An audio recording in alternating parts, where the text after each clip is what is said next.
Every morning at London Rio, before the guests arrive, I bulletproof. Slice of grass-fed butter, upgraded MCT oil, and make the coffee. Mix it up. And that's how we do this. Time to go to work.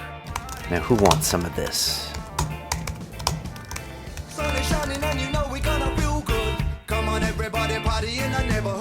Yeah, anyone who's been on a DMT experience, psilocybin, ayahuasca, which I have, all of them, can understand what you're talking about. Yeah. And when you come back, you can say, no, this is reality. But then how is that any different from your DMT experience? Is that a reality? And so I understand what you're saying. Part of the reason I wanted Patrick here is because I don't think you have really any history with psychedelics. And I think you probably represent that person who might be listening and saying, you guys are talking ridiculousness, this stuff is not provable, and I just wanted to get your thoughts. And then I wanted to wonder, what do you say when someone from the public comes up to you, say like Patrick, and just says, I don't believe any of this, it scares me?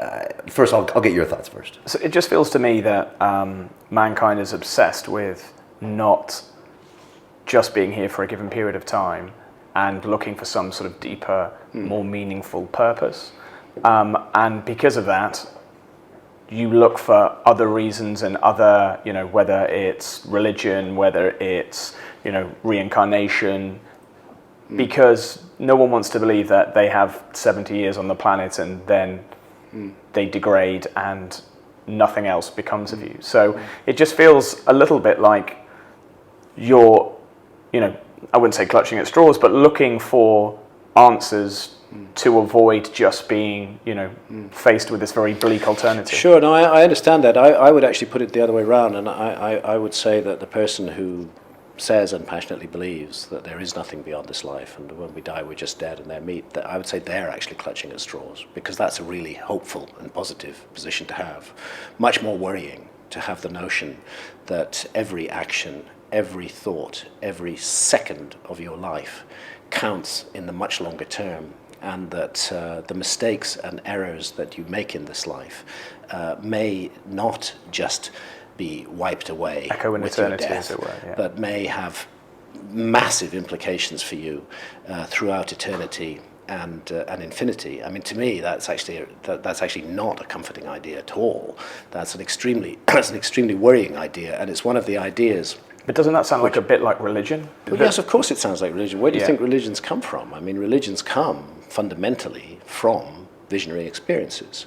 Moses in front of the burning bush, St. Paul on the Damascus Road, the Prophet Muhammad shivering in his cave, meeting the entity that he construes as the angel Gabriel. You scratch any of the big monotheistic mainstream religions, and you'll find shamanistic experiences in altered states of consciousness right there under the surface, of course overlaid in subsequent years by layers of bureaucracy and power-hungry priests and rabbis and mullahs who've imposed a social structure upon it. But the essential experience is an experience of altered states of consciousness. And I think actually that any point of view is reasonable on this, but until one has actually had the experience, I don't think you're in a strong position to suggest that the experience is just wishful thinking or anything like that until you've actually had it.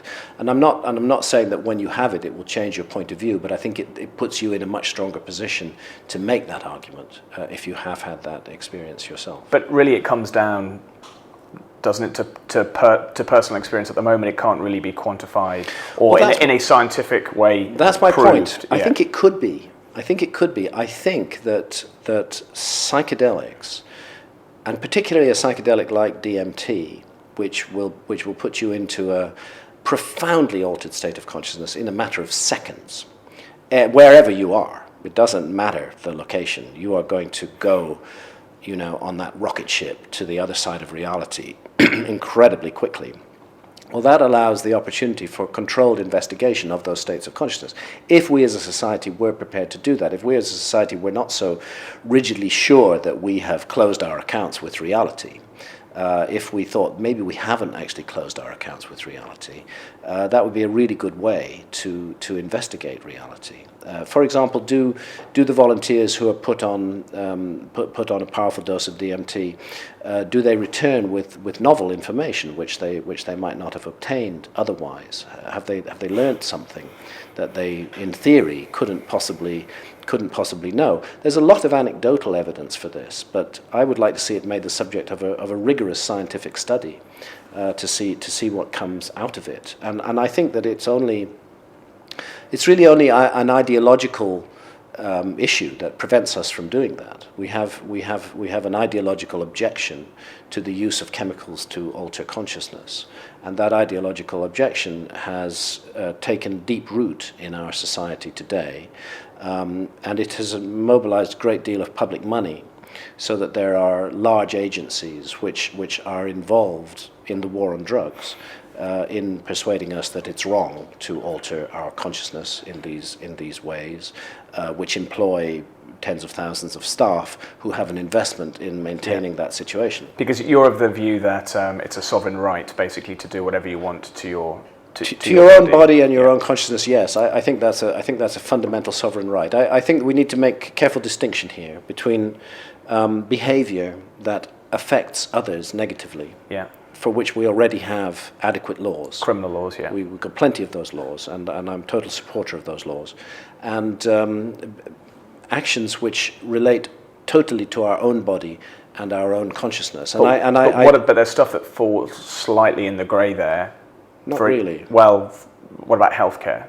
So why should my tax dollars be spent looking after someone that's wrecked their body by heroin addiction? Well, then why are your tax dollars being spent on somebody who's wrecked their body from alcohol or smoking cigarettes? So we accept that principle that people who've wrecked their bodies. I agree entirely that the way that the chart has been drawn up is completely wrong in terms that alcohol is fine and acceptable and marijuana isn't acceptable.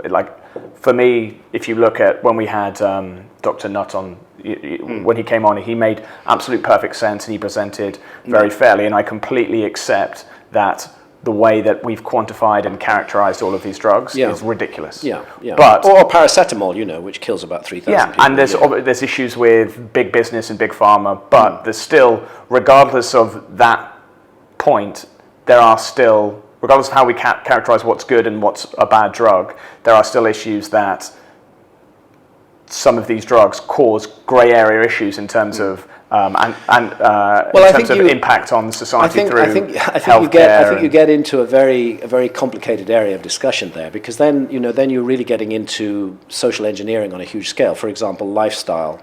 Are we going to deny medical care to those who live unhealthy lifestyles? Because my goodness, they cost the health services a great deal of money every year.